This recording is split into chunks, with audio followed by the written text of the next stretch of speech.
record the session just like we do for all of these Learn sessions. Thank you so much for being here, and thank you for your patience as we had to figure something out on the fly. So this is a Learn session like we've had with others. I think they're a great add to what we do. It allows us to share different things that are going on across the agency. We record them so that you and others can catch any sessions that you might miss, or new staff can come on and catch up about what's happening next week.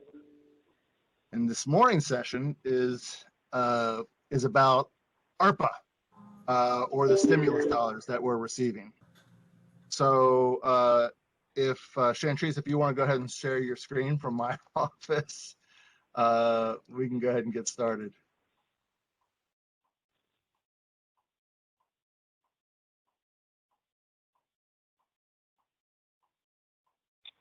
Great.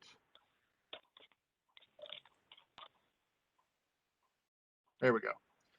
Awesome. So again, you know who we are, you know what we do, and this is a presentation about ARPA.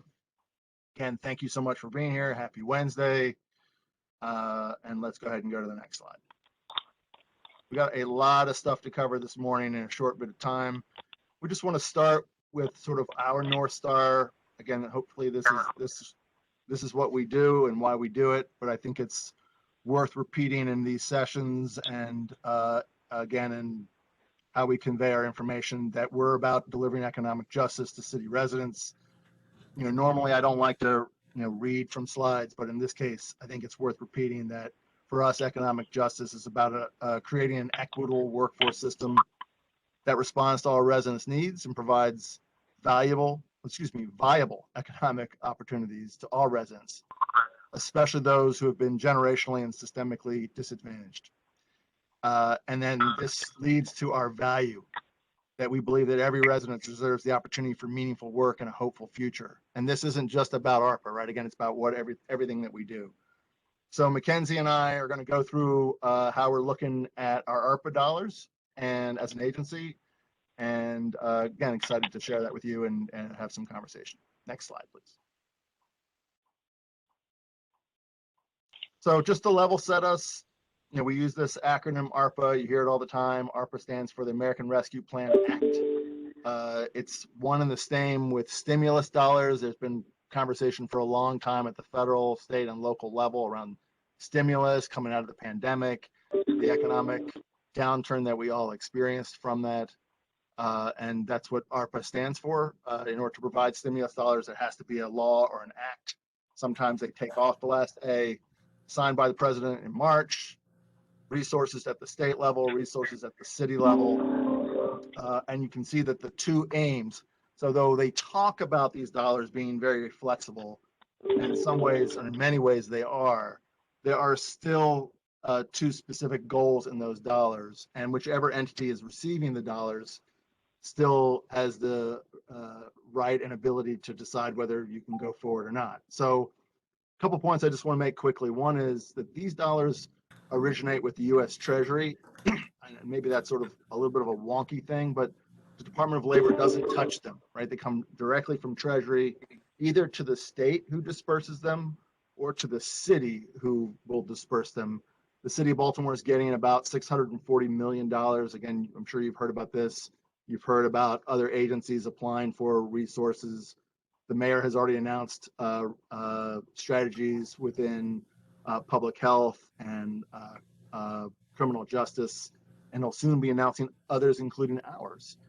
For MOED, we're unique in that we will be getting some money as part of the mayor's strategy, but also we're getting some money directly from the state. And in what we talk about today, we're not really distinguishing that. We can distinguish that, but for those that we serve, for our residents, for our employers, it's not clear how much they really care whether it's came from the state and not the city or the city.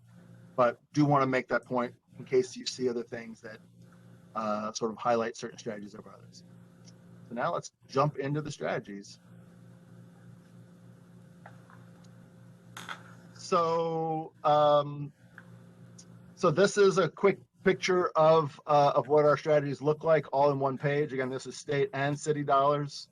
and Mac and I, again, are going to tag team our way through these. And the first one is Higher Up. And Mac, that is for you. Hi, good morning, everyone. So I also wanted to mention, I know this is a learn session and you guys have been doing these over the last couple months, but I think it's really important, especially for this discussion when we talk about ARPA, because it's such a huge deal. And there's so much money that's coming into MOED, and also from a political and the mayor's office perspective, they're really putting workforce in the forefront to really think about everything that we're talking about in terms of how can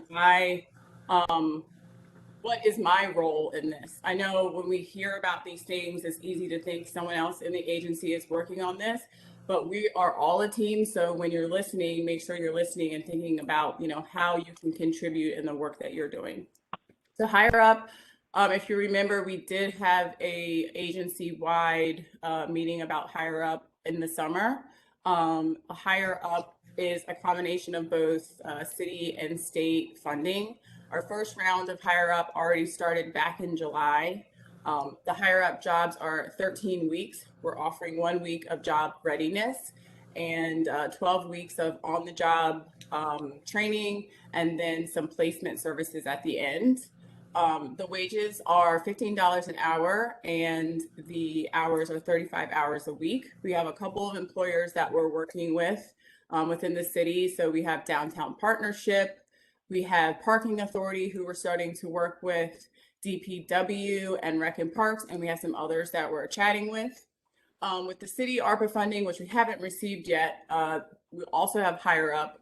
With the Higher Up with the city, the jobs will be a little bit longer in length, so 3 to 6 months. And we also hope to offer some workforce supports very similar to what we did with the Baltimore Health Corps. Great. And again, we're going to roll through these quickly, but please, ask questions either today or another time. And again, Mac's point about how can you or your work help access these strategies is really important, right? Our centers for youth, for adults, have residents who need to work quickly, and that's the point of Higher Up. So if you're working with a resident who needs to work quickly and a transitional job will help them get to work quickly, please connect to Mac and team on that. The next strategy is Train Up. Train Up is 6 o'clock on your, if you think of this as a clock, so it's at the bottom. And Train Up is right from the strategy of One Baltimore for Jobs, which is a large initiative that we did started in 2015 that is heavily evaluated and deemed to be successful. And Train Up is a mix of strategies because again, we're not looking at these narrowly. We're looking about how these fit together to help our residents. So we have within Train Up, we're initiating we initiated an RFP for occupational training, separate RFP for literacy, separate RFP for community connectors that help connect residents to these strategies.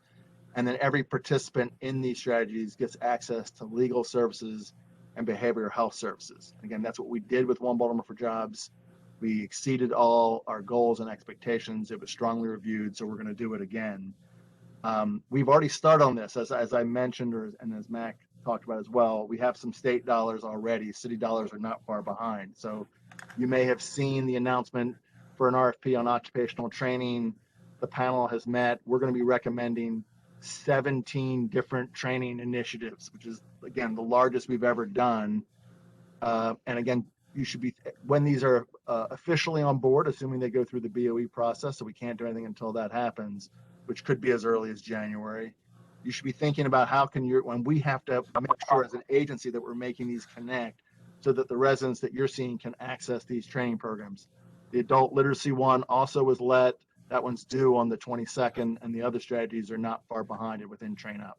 But again, it's the big picture of helping our residents. Higher Up helps people get jobs. Train Up helps people get, or at least one strategy to help people get the skills.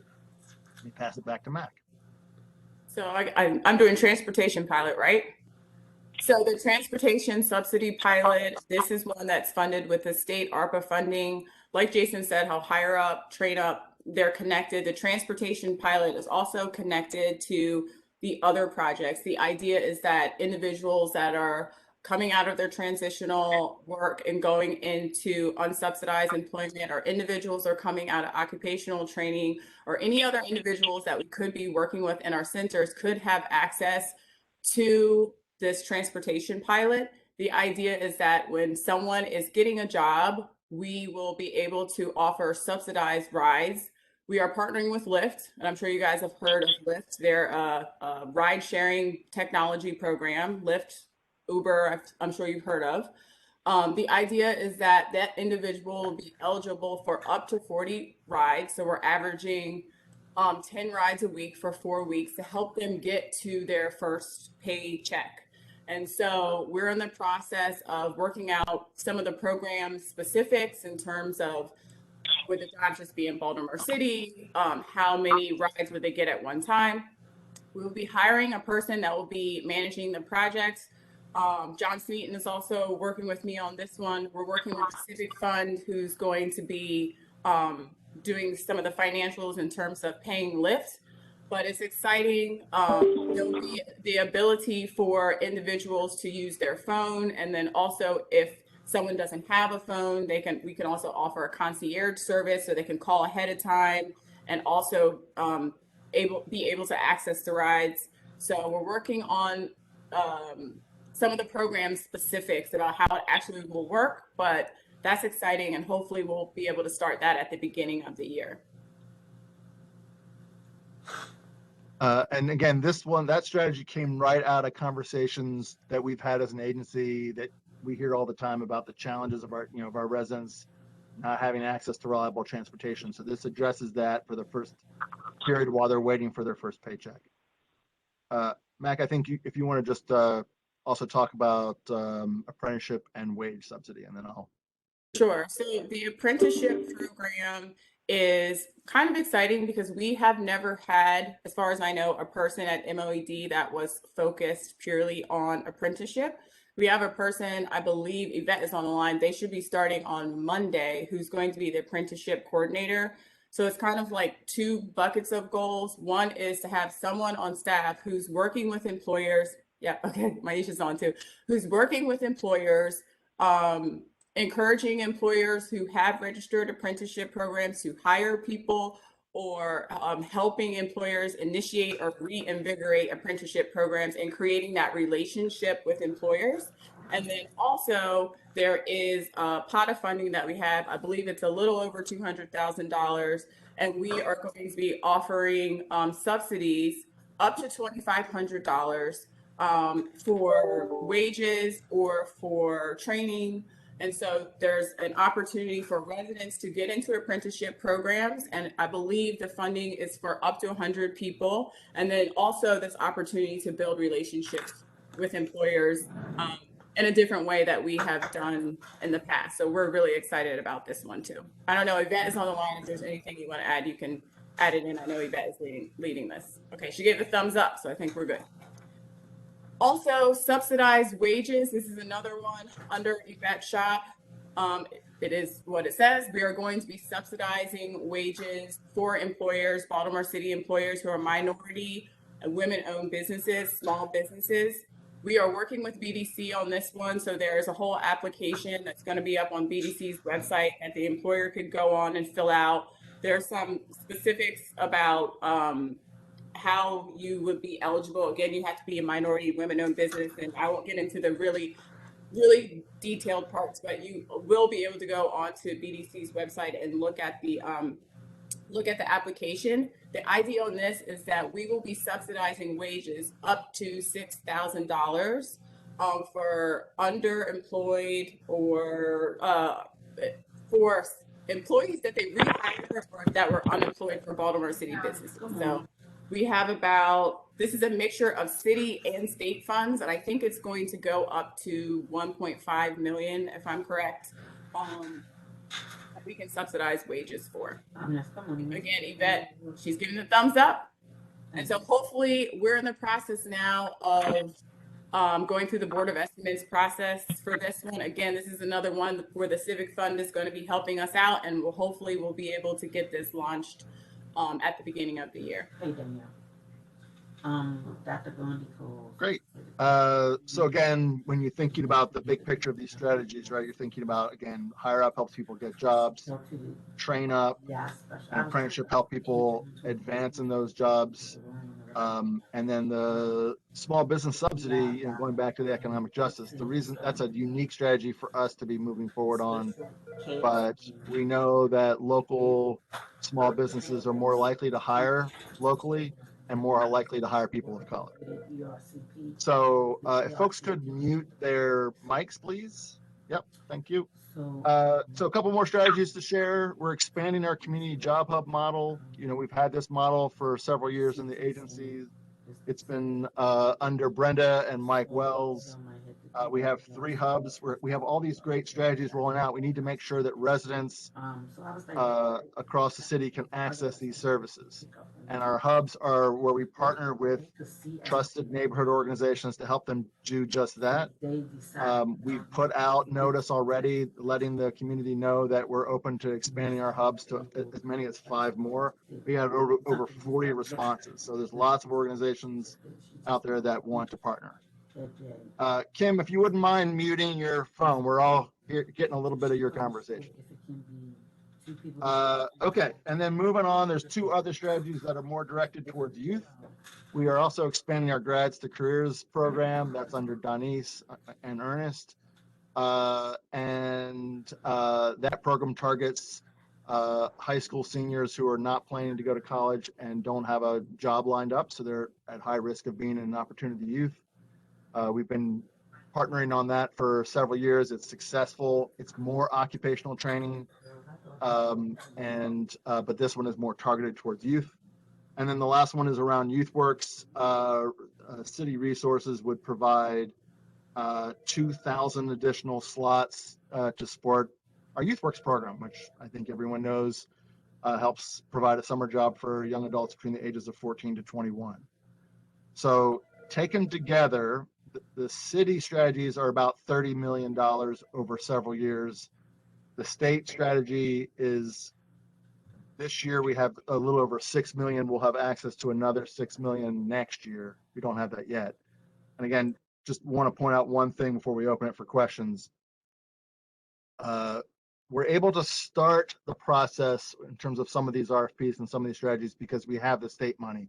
We don't have the city money yet. The mayor is expected to announce this strategy as part of others he's announcing next week, but it still has to go through the Board of Estimates. That's when MOD or any other city agency receives an award, and this is considered a grant or a contract, the BOE has to approve it. And so before we can start spending any of those dollars for real, we have to have the BOE approve it, and then they would have to approve some of these contracts. And that's why Mackenzie keeps referring to hoping to start around the new year. That's why there's, I guess I'll refer to it as a delay. So I know we went through that really quickly. I do want to point out that when you take these together, these strategies would help about 8,500 residents over several years in our city. They expand some of the strategies that we have that are successful. They add to our toolkit. And again, the idea, it's not just about this presentation. It's really about every Learn session. Is we don't want you to view this as this is this thing that's happening somewhere in the agency that I'm just learning about. It's how does the work that I do tie into this? How can I make sure that a resident that I'm serving can access the training through Train Up, can access the jobs through Hire Up, can be connected to an apprenticeship or connected to a small business, community job hub, et cetera. So don't have to solve all of that in this 30-minute session, but definitely want to make sure that that's the way we're all thinking about this. And with that, I will pause and see if there's any questions. Mac, did I leave anything out that you want to jump in on, or any of the other folks who've been working on this? Just one more thing I wanted to note. So we have different leads who are existing staff members for these projects, and we also have some new staff members that have already started, but there is going to be a lot of staff that's going to be hired, a significant number of staff that's going to be hired to help move these projects forward. You already heard about one that's starting on Monday. And I just want to, make sure that everyone knows that they're going to be part of our team. And then we really should try to make sure we're being inclusive of them and help them as they help us to be successful in leading these projects. I think that's really important. when we have a lot of new people coming on at one time, that we reach out to those new folks, help them feel welcome, help them to understand, MOED's culture and how we work, and really help them to be part of the team, because that's going to help us to be able to be successful and serve as many people as we can with these projects.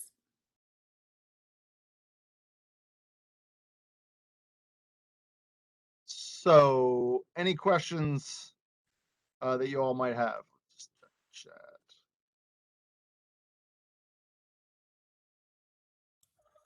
I've got one. Please, is that Grace? It's Is Grayling. that Graylin? Yeah, this is Graylin. Go ahead, Graylin. It sounds very, very out of the box, which is good and outstanding. The question I have, I'm glad we had this upbrief. If we find, like, say, if we come up with an idea that's not a part of this, we can share it and then work on it. Is that also the thought as well? Yeah, absolutely. I mean, so again, this is what is getting announced. Either some of it is we're starting a little bit with some state money. Some of it is going to be announced by the mayor, but there are definitely other opportunities and other things going on. And we want to hear from you and everyone else about, hey, this is another strategy that we should consider, because we will have the chance to apply for more money from the state. We know that is coming unless they change something in the legislation. So we definitely want to hear from you. Okay, I appreciate it. Thank you. And if you have thoughts or others have thoughts about like how best to set those sessions up, if obviously folks can just email an idea around, but if there's a way to, if folks want to in their divisions have conversations and float ideas, that would be great. We're open to whatever works. Because the way I'm coming from, I have clients there, because they don't have child care, or they're working through that, trying to make a connection to this series of programs that we got, and maybe something else that may not be in listed here, but can be beneficial for us, as far as our city residents. That's where I'm coming from. Like an idea, since the box is flat, not open. So, Yeah, let us know. okay. Thanks. And I think we have a PowerPoint that goes along with this that we'll send around at the end of this session or later today. Provides a little bit more detail.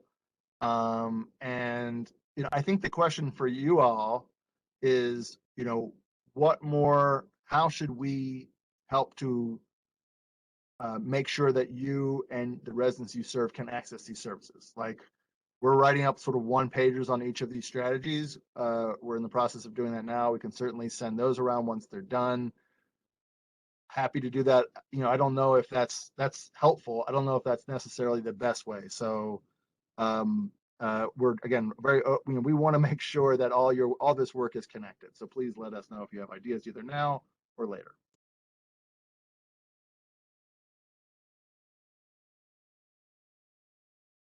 I had a quick question, Jason. The higher up, will they also begin working with private companies, or is this going to be something only for municipal? So I know you asked Jason, but so right now, how are you? Sorry, Jason jumped in. So right now, the reason that we're working with city agencies is because of the way that we're funded. They're being hired on as city employees. And as city employees, we have to enter their information into Workday. And so we're working with other city agencies so that they can approve the hires in Workday. So we're leveraging the HR departments of other city agencies. Now we are working with some quasi agencies, and we're able to take on some of those staff under MOED, but we're sort of at a limit on how many staff that we can take on. So it's something to consider for the future, but for right now, we have city agencies that we're partnering with where we can leverage the HR responsibilities of Workday. And if I can that's a great question. And one thing to point out is like, this is really a next level from Baltimore Health Corps that we ran successfully that helped 300 residents get a job. And the other thing, and I think Darrell's question is great, and we actually have already been getting that even before some of these strategies are announced. we sort of have to pick and choose how to deploy the resources, right? So we can make a strong argument about supporting city services because they provide a public good. The HIRE program is meant to support making our city cleaner, greener, and more welcoming. That's sort of the basic premise of it. If we opened it to the private sector, you can imagine that every private sector company would say, yeah, sure, I'll take a subsidy, and we would run out of money, by the end of the day. So I think we're trying to target our resources to that public good. And then there's the other side of it, which is the small business subsidy. Again, we're targeting that sector of the private sector or that's not a sector, but that part of the private sector, again, for a very specific reason, because they're an engine of the economy. They're more likely to hire local, and they're more likely to hire people of color, knowing that we can't do everything. But great question. Other questions? No, but I like Jessica's comment in the chat that she's been hoping to leverage the Hire Up program as a way to engage residents waiting on starting a training program so they can have some income and engagement right away. That's awesome. It is. And again, these strategies, residents can access multiple strategies, right? They can go through Hire Up, they can go through Train Up, they can go through apprenticeship, or they can just do any one of them. And again, many of you are seeing customers every day. I think there's a good bet that one or more of these strategies would be helpful to them. And if they are, please, make sure that you know how to access those on behalf of your customers. If they're not a good fit, if you can help them get a job without this, or there's something else they're interested in, that's totally fine too. We're not trying to wedge anyone in.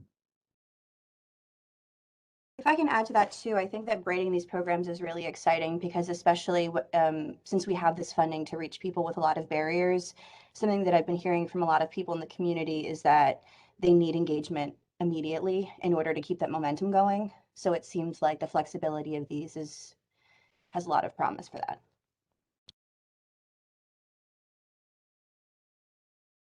Great. Well, we are at 9:31. Again, apologize for starting a few minutes late. This recorded session, we'll make that available to everyone. We'll send out the PowerPoint. Please don't be shy about asking for more information or further follow-up. We have done some sort of individual unit sessions to talk more about it. Completely happy to do that because this is so important for everything that we do. Chantrice, I forgot you're in my office where the audio is not working. I know what we do have a survey that we would love for you all to fill out just to help make sure that these sessions are helpful. Again, this is a slide from the PowerPoint, but we don't need to go. We'll send that to you all so you can see that in full. And just thank you for your time. Appreciate everything you're doing. Have a great day and enjoy your Veterans Day. Thank you. Bye, everyone. Thanks so much. Thank you, you too. Have a good one.